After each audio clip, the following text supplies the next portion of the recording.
금신상에 결코 절하지 않겠다고 말하는 다니엘의 세 친구, 이들의 말을 들었을 때 느부갓네살 왕이 분노가 머리끝까지 치솟아 올랐습니다.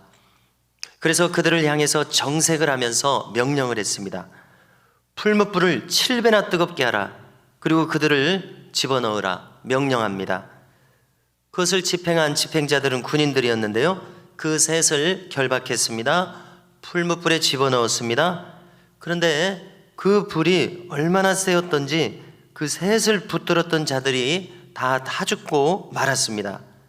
이처럼 인간이란 아무리 강한 권력자라고 할지라도 자기가 하는 일조차 통제할 수 없는 것이 인간의 약함이라는 것을 보게 됩니다.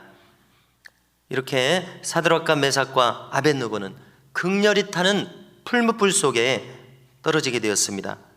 이제 그들을 집어넣고 느부갓네살 왕은 풀무불 안을 들여다봅니다. 자, 그런데 들여다보고 있으니까 이게 웬일입니까? 풀무불 속에는 분명히 세 사람이 있어야 하지 않습니까? 그런데 한 사람이 더 있는 겁니다. 그리고 그들이 자유롭게 돌아다니는 겁니다. 그래서 느부갓네살은 말합니다. 보라, 결박되지 않은 네 사람이 다니지 않느냐. 또 그 넷째의 모양은 신들의 아들과 같도다. 이렇게 말합니다. 참으로 놀라운 일이 벌어지고 있었던 것이죠. 그래서 그는 이제 이어서 말합니다. 지극히 높으신 하나님의 종 사드락, 메삭, 아벳느고야, 이리로 나오라. 그들을 나오게 합니다. 그리고 그 현장에는 다른 관리들도 있었습니다. 그들도 똑같이 이 광경을 목격합니다. 총독, 지사, 행정관, 왕의 참모들, 그들이 보니까 이 세 사람의 몸이 멀쩡합니다. 머리털도 전혀 상하지 않았습니다. 옷빛도 변치 않았습니다. 불에 그을린 냄새조차 나지 않았습니다. 이것은 분명 인간의 능력을 벗어난 일이 지금 나타난 것입니다. 이에 느부갓네살 왕은 이 일을 행하시는 하나님을 인정하지 않을 수밖에 없는 그런 상황이 펼쳐진 것입니다. 자, 우리가 이전 본문에서 보았던 것처럼 다니엘의 꿈 해몽이 얼마나 놀라웠습니까? 그가 다니엘에게 엎드려서 절할 정도였습니다. 그를 제1총리로 삼을 정도였습니다. 세 친구들을 행정관으로 삼을 정도였습니다. 그런데 이제 그 일에 이어서 오늘 또 놀라운 하나님의 능력을 경험한 것입니다. 그래서 그는 이렇게 이제 말하게 됩니다. 사드락, 메삭, 아벳느고의 하나님을 찬송할지로다. 그가 천사를 보내사 생명을 바쳐 자기를 섬기는 자들, 자기의 종들을 구원하셨도다. 인정하지 않을 수 없는 일이 벌어진 겁니다. 그리고 그는 이어서 조서를 내립니다. 자기의 마음을 완전히 바꿔먹은 겁니다. 금신상에 전 국민이 절하게 해서 자기의 나라를 하나로 똘똘 뭉치게 해서 결코 흔들리지 않는 강한 나라를 세우려고 했었던 그의 마음은 금신상을 의지해서, 우상을 의지해서 나라를 다스리려는 마음이었지 않았습니까? 자, 그런데 이제 마음을 고쳐먹고 조서를 내리는 겁니다. 누구든지 저들의 하나님을 경솔하게 말하거든 몸을 쪼갠다, 집을 걸음터로 삼은다. 자, 사형을 내린다, 이런 의미죠. 집안을 망하게 한다, 이런 의미입니다. 그리고 이같이 사람을 구원하실 다른 하나님이 없도다. 그 자신의 입으로 하나님을 시인하는 일이 일어납니다. 그리고 이 세 사람을 더 높여서 세웠다고 기록합니다. 참으로 놀라운 사건이 일어났습니다. 자, 하나님께서는 그들을 그대로 순교하도록 내버려 두실 수도 있었습니다. 그러나 이번에는 전혀 그들이 상하지 않도록 하나님이 역사하셨습니다. 그 네 번째 사람이 있었는데요, 느부갓네살 왕은 오늘 내용에서 천사라고 지금 부르고 있습니다. 천사를 보내사 구원하셨다, 이렇게 부르고 있습니다. 또 이에 대해서 어떤 설교자들은 지나간 교회의 역사 속에서 그 네 번째 사람은 구약시대에 나타난 그리스도라고까지 해석하는 설교자들이 아주 많이 있습니다.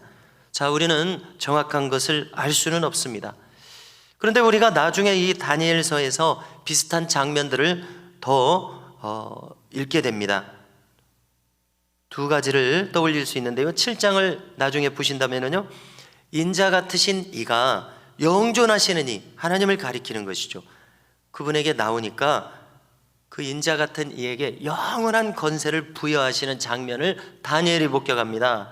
또 10장을 보면은 히데겔강에 환상이 벌어지는데요, 세마포 옷을 입고 순금띠를 두른 분, 그는 인자 같은 분입니다. 그를 만납니다. 그는 그 앞에서 다니엘은 민족을 대표하는 중보적 기도를 했었습니다. 우리가 하나님을 불순종해서 이 나라가 망해서 70년이 지나게 하셨다는 것을 그가 깨닫고 기도했을 때 하나님이 이제 응답하시지 않습니까? 그런데 그 응답이 21일 동안 새 일해 동안 지체가 돼요. 그런데 응답의 결과로 이 인자 같으신 이가 나타나서 뭐라고 얘기하냐면, 요점은 이것입니다. 하나님은 미가엘 천사를 통해서 바사국 군주를 물리치실 것이다. 그런데 그 이후의 시대에는 헬라국 군주가 올 것이다. 역사가 바뀔 것이다. 이런 응답을 이제 주시는 것이죠. 자, 이렇게 우리로서는 그 인자 같으신 이가 그리스도시구나, 우리도 들으면서 직감하게 되지 않습니까? 이렇게 직감케 하실 정도의 놀라운 장면을 이후로 보게 됩니다. 그래서 이 풀무불 속에서 함께한 네 번째 존재, 느부갓네살의 표현으로는 신들의 아들 같은 존재가 그리스도시라고 추측하는 것도 전혀 불가능한 것은 아닙니다. 그러나 우리가 진실을 아직 확인할 수는 없죠. 자, 이 일을 통해서 우리는 우리가 사명에 있는 한 이 땅에서 하나님께서는 우리를 도우시며 살리시는 하나님이신 것을 믿어야 되겠습니다. 예수님도 말씀하셨습니다. 금생과 내생에 우리에게 갚아주신다고 말씀하신 분이 바로 예수님이십니다. 이 금생에서도 갚아주신다는 사실을 우리는 잊지 않고 격려를 받아야 될 줄로 믿습니다. 자, 요즘 서울 오륜교회에서는요, 이 11월 정도에 매년 하는 그 교회가 주최하는 2022년 다니엘 기도회가 이렇게 몇 해째 이어지고 있습니다. 자, 한 강사분의 말을 들으니까요, 그분은 전남 어느 곳 출신의 목사님인데요, 중국에서 탈북민을 돕는 목사님이었습니다. 도우러 중국에 갔습니다. 그래서 많은 이들을 도왔습니다. 그런데 결국 중국 공안에게 잡혔습니다. 많은 고초를 당합니다. 자, 그런데 결과를 보니까요, 그를 감옥에 갇히게 하셔서 1년 이상 고생하게 하셨습니다. 그런데 결과를 보니까 고생하는 동안 많은 사람들에게 전도한 겁니다. 감옥 안에서요. 그래서 전도하게 하시려는 것이 하나님 뜻이구나, 간증을 듣는 중에 깨닫게 되더라고요. 그리고 그는 기적적으로 20년 이상의 형에서 감형을 받아서 살아나오게 됩니다. 하나님이 하시는 일이라는 것을 느끼게 되더라고요. 이런 일을 간증하게 됩니다. 들으면서 현대판 사도 바울과 같은 그런 역사를 경험하고 있었구나, 이렇게 생각하게 됐습니다. 또 어제 거론한 한 안수 집사님이 있었죠. 그는 회사에서 돼지머리에 고사를 지내는 것을 견딜 수가 없었습니다. 너무나 괴로워했었습니다.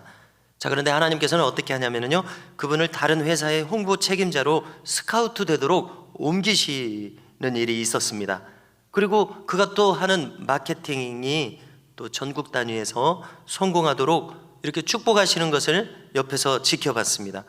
또 그분의 장남은요, 제가 있었던 지역은 관악구였었습니다. 자, 그 지역에서는 서울대 입학하는 것은 상대적으로 상당히 힘들죠. 자, 그런데 아들이 서울대 입학했습니다.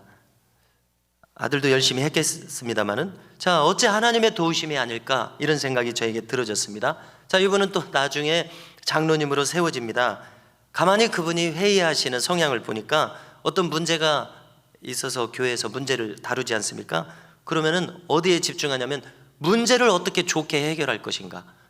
문제를 다루면서 어떤 감정적인 문제도 다룰 수도 있겠죠.